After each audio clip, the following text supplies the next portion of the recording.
আপনার ব্যক্তিগত এবং পেশাগত অভিজ্ঞতার আলোকে আমি একটু জানতে চাচ্ছি যে পরকীয়া রোধে কি আলাদা আইনের কোনো প্রয়োজন আছে কিনা, নাকি এটা ব্যক্তিগত বা পারিবারিক নৈতিকতার জায়গাতেই শুধুমাত্র সীমাবদ্ধ থাকা উচিত? না, আমার ব্যক্তিগত অভিজ্ঞতা এটাকে আমি কয়েকটা ধাপে আমি উত্তরটা দেব। এক নাম্বার হচ্ছে যে দেখেন, পরকীয়ার ভিকটিম কারা, পরকীয়ার ভিকটিম অথবা কারা পরকীয়া করছে। যেমন ধরেন আমাদের সোসাইটিতে আমরা যদি বলি, আমরা টার্গেট করি একজন ভার্নারেবল মহিলা, যিনি ভার্নারেবল শুধু হতে পারেন বিভিন্ন ভাবে। এক নম্বরে তিনি ভার্নারেবল হতে পারেন, হয়তো উনি ডিভোর্স, হয়তো উনি অনেকদিন যাবত ওনার বিয়ে হচ্ছে না যে কোনো কারণে, এমন হতে পারে যে হয়তো উনি বিধবা, এমন হতে পারেন যে উনি এমন একটা অফিসে কাজ করতেছেন, সেই অফিসের বস ওনাকে টার্গেট করলেন, উনি এখানে ক্ষমতাহীন, তো ভার্নারেবল। এখন এটা কিন্তু অপর সাইডেও কথাটা কিন্তু মানে প্রস্তুত। আমি শুধু মাত্র আমাদের দেশের একটা জিনিস বলা হয় যে পরকীয়া কিন্তু দুইজনই করছে, মহিলা এবং পুরুষ দুইজনই কিন্তু জেনে করতেছেন, যে তারা একটা এক্সট্রা ম্যারিটাল রিলেশনশিপে যাচ্ছেন, বিভিন্ন কারণে যাচ্ছেন। ওই আলোচনাটা আমরা এখন এই মুহূর্তে যাচ্ছি। এখন বিষয়টা হচ্ছে যে হ্যাঁ, আইন তো একটা, আপনি যেটা বলছেন, আমার ব্যক্তিগত অভিজ্ঞতা, আমার জীবনের আমার কোর্ট অঙ্গনের দুইটা অভিজ্ঞতার কথা আমি বলি। এইটা খুব হরিফিক দুইটা অভিজ্ঞতা আমার জীবনে হয়েছিল। আমি যখন 2014 সালে, আমি 2013 সালে প্র্যাকটিস শুরু করি, তো খুব সম্ভবত 14 সালের কোনো একটা সময় তো আমাদের চেম্বারে একটা মামলা আসলো, উত্তর অঞ্চলের একটা খুনের মামলা। তো মামলা এটা পড়তে গিয়ে আমার আমার আমার চেম্বার থেকে আমাকে ওটা দায়িত্ব দেওয়া হলো, পড়ে ওইটার ডিসক্রিপেন্সি এবং বিভিন্ন কিছু আইনগত যে খুঁটিনাটি বিষয়গুলো রেডি করা। তো ওখানে পড়তে গিয়ে আমি দেখলাম কি যে যিনি ভিকটিম, যিনি মারা গেলেন, যে বোনটা আমাদের মারা গেলেন, ওখানে ওনার হাজবেন্ড বিদেশে থাকেন এবং এলাকার কিছু ছেলেরা ওনার হাজবেন্ড যেহেতু বিকাশের মাধ্যমে টাকা পাঠাতেন অথবা ওই যে এজেন্ট ব্যাংকিং এর মাধ্যমে টাকা পাঠাতেন, তো ওখানে একটা ছেলে ওনাকে হেল্প করতেন ওই টাকাগুলো শহর থেকে নিয়ে আসার জন্য।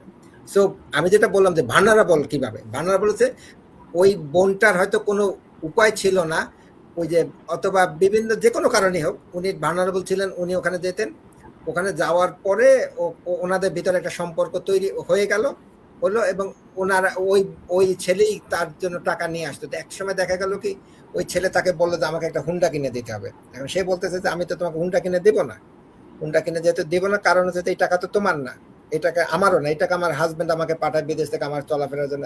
তো যাই হোক, এক রমজানের সময় যখন মানুষ আমাদের আপনারা জানেন যে তারাবির সময়টা আমাদের একটু পিস অ্যান্ড কোয়াইট থাকে, কাম, ওই সময় ওই ছেলে ওই মহিলাকে রেপ করলো, রেপ করে খুন করলো, এবং আরো যেটা হরবল কাজ করলো, তার দুইটা ছোট ছোট বাচ্চা ছিল, সেই দুইটা বাচ্চাও ওই সময় ছিল বলে তাদেরকেও হত্যা করা হলো।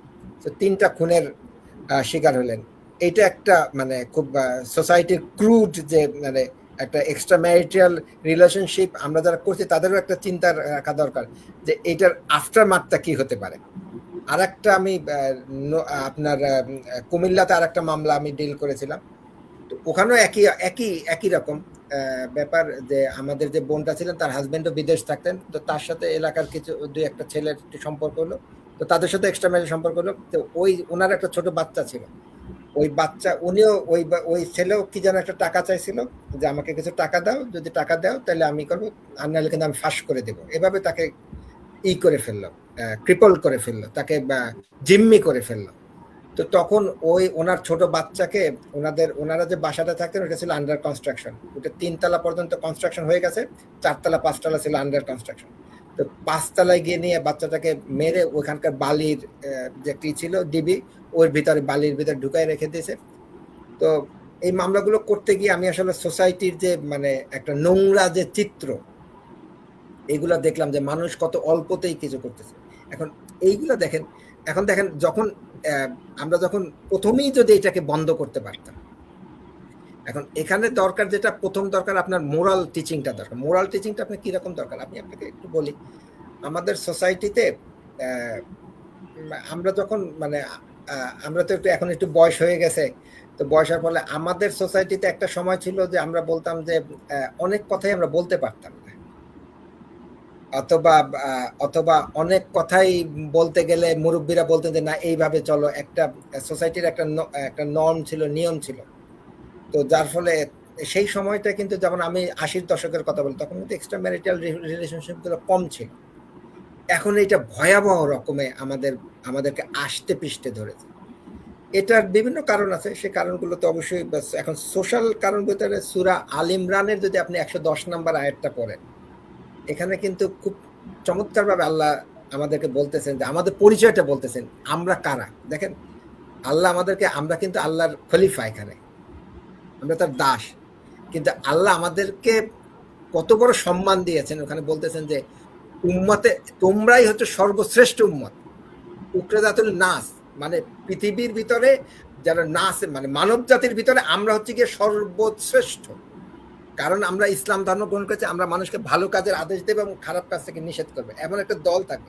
এই যে যারা, আপনি দেখেন আমাদের মর্যাদাটা দেখেন, আমরা সর্বশ্রেষ্ঠ মানুষ। আমরা শুধু সর্বশ্রেষ্ঠ মানুষ না, মানুষের ভিতরে আমরা সর্বশ্রেষ্ঠ, বিকজ আমাদেরকে কিছু দায়িত্ব দেওয়া হয়েছে। আপনি সূরা আসর পড়েন, সেখানেও কিন্তু বলা হয়েছে টু অ্যাডভাইজ ইচ আদার, একজন আরেকজনকে আপনি ভালো কাজের ক্ষেত্রে নসিয়া করেন।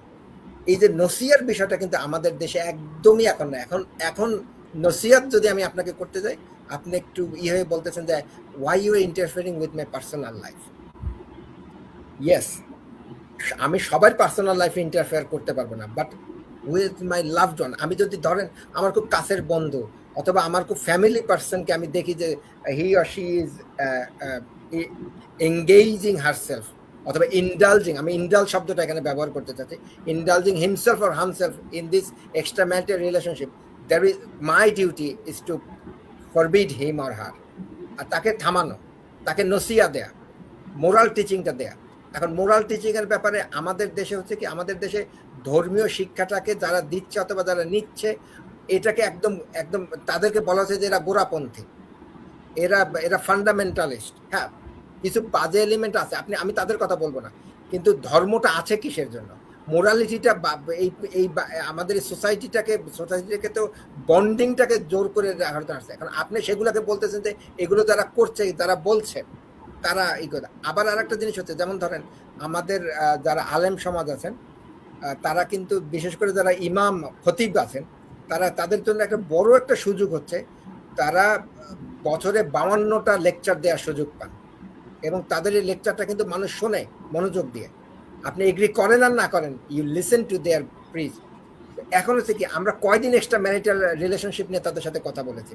এখন এখানে হচ্ছে মোরালিটির এই কাজগুলো যাতে করতে হবে, অ্যাট দ্য সেম টাইম আপনি এরপরও কিছু লোক কিন্তু, যেমন ধরেন চুরি করলে আঙ্গুল কাটা যাবে, এই ধরেন শরিয়া আইনে বলে, অথবা বাংলাদেশে বলে। ভাইয়া সরি, আমি একটু ইন্টারফেয়ার করছি। সেটা আপনি নসিয়ার কথা যেটা বললেন, আমি যেটা দেখি, আমার অবশ্য এক্সপেরিয়েন্স কম, সবকিছুই কম, কিন্তু আমি যেটা আসলে সারাউন্ডিংস এ দেখতে পাচ্ছি যে নসিহাটা মেইনলি সেকেন্ড ম্যারেজের ক্ষেত্রে বেশি দেয়া হচ্ছে। যেমন কেউ একজন একটা লং টার্ম ফ্যামিলি রিলেশনশিপে আছে, তার একজন ওয়াইফ আছেন, তো সে কি করছে, সে হঠাৎ করে একটা এক্সট্রা ম্যারিটাল অ্যাফেয়ারে সে জড়িয়ে যাচ্ছে, এবং সেটাকে লিগালাইজ করার জন্য কয়েক বছর পরে সে সেটাকে বিয়ে করে ফেলছে। এখন যখন এই প্রিভিয়াস ভদ্রমহিলা যখন জাস্টিসের জন্য সে বিভিন্ন দ্বারে দ্বারে দৌড়াচ্ছে, ইভেন টু দ্যাট পার্টিকুলার গাই, তাকে কিন্তু নসিহা করা হচ্ছে, আচ্ছা ইসলাম তো এটাকে জায়েজ করছে, তুমি কেন এটা মানতেছো না। মানে এই ব্যাপারটাকে আসলে আপনি কিভাবে দেখেন? সো নসিহার কথাটা যখন বললেন আপনি, আমার তখন এখানে হচ্ছে মেনে নাও না, মেনে নেওয়ার বিষয়টা না। বিষয়টা হচ্ছে কি, আমরা মনে হয় প্রথম দিন এই কথাটা আমরা মনে একটু ক্লিয়ার করেছিলাম, অথবা আলোচনাটা মনে সিম্পল ইজ দ্যাট। আমি আপনাকে বলি, সেকেন্ড ম্যারেজ মানে প্রথম ম্যারেজ এবং পরে যেটা সেকেন্ড ম্যারেজটা কিন্তু আপনার ইনা, এটা হচ্ছে এক্সট্রা একটা আপনাদেরকে স্কোপ তৈরি করা হয়েছে, অ্যাভিনিউ তৈরি করা হয়েছে, একটা কন্ডিশনাল। এখানে আপনার you have to fulfill certain condition. আপনাকে ওই কন্ডিশনগুলো পূরণ করলে তারপরে আপনি এই করবেন। যেমন আমি একটা ছোট্ট একটা উদাহরণ দিই। এক সাহাবী আল্লাহ নবীর কাছে গেলেন, বললেন যে আল্লাহ নবী, আমার তো ইমান ধ্বংস হয়ে যাচ্ছে, আমি এখন কি করবো, আমার বিয়ে করা দরকার। তো বলতে তুমি বিয়ে করো। তো বলতে আমার তো সেই সম্পত্তি নাই, আমার সে সম্পদ মানে আমার যে বিয়ে করার মতো যে সম্পদ, একটা ফ্যামিলি চালানোর মতো যেটা, তো যে তুমি যতদিন পর্যন্ত তোমার সেটা না হতে তুমি রোজা রাখো। এখন আপনি দেখেন এখানে একটা বিষয় আছে, আমাদের দেশের এই যে বিষয়টা, আমাদের দেশে আপনি যখন নসিয়ার কথা বললেন, এটার সাথে আমি আরেকটু বিষয়টা যোগ দিচ্ছি। সেটা হচ্ছে কি, কারণ আমাদের দেশের পুরুষ মানুষের ভিতর অথবা এবং this days because of the reels of YouTube and Facebook, আমাদের অনেক ভাই বোনেরা, আমি তাদেরকে বিনীতভাবে একটা কথা বলবো, মানে এদেরকে আসলে মানে খুব ভদ্রভাবেই বলি, কাপল ব্লগের মাধ্যমে এরা চার বিয়ের বিষয়টাকে একটা হাসির পাত্র, মানে একটা হাস্যরসের বিষয় পরিণত করতে। চারটা বিয়ে করার যে সুযোগটা, এটা হাস্যরসের বিষয় না। ইসলামের কোনো আইনকে নিয়ে আপনি হাস্যরস করতে পারবেন না। This is audacity, you are showing audacity to the divine rule. আপনি একটা অডাসিটি দেখাচ্ছেন। আল্লাহ আপনাকে চারটা বিয়ে করার সুযোগ দিয়েছেন, এই সুযোগটা কিন্তু কন্ডিশনাল। আপনি প্রথম বিয়েটা কিন্তু কন্ডিশনাল না। এখানে আপনি কুফু মিলে থেকে আপনি বিয়ে করাটা ওখানে ওইটা কিন্তু ওপেন, আপনি যে কাউকে বিয়ে করতে পারেন। সেকেন্ড ম্যারেজে যখন যাবেন, এখন আপনার বিষয়টা হচ্ছে যে আপনি যখন এক্সট্রা ম্যারিটিয়াল রিলেশনে যাবেন, ওটা তো হারাম রিলেশন। এবং আমরা প্রথম দিনও বলেছিলাম, আমাদের দেশে হয় কি, আমরা একটা জুলুমকে লিগালাইজ করতে চাই। আগে জুলুমের শাস্তি দেন, তারপরে আপনি লিগালাইজ করেন, ওটা তো পরের বিষয়। আপনি যে অপরাধটা করলেন তার শাস্তি দেন, সিম্পল ইজ দ্যাট।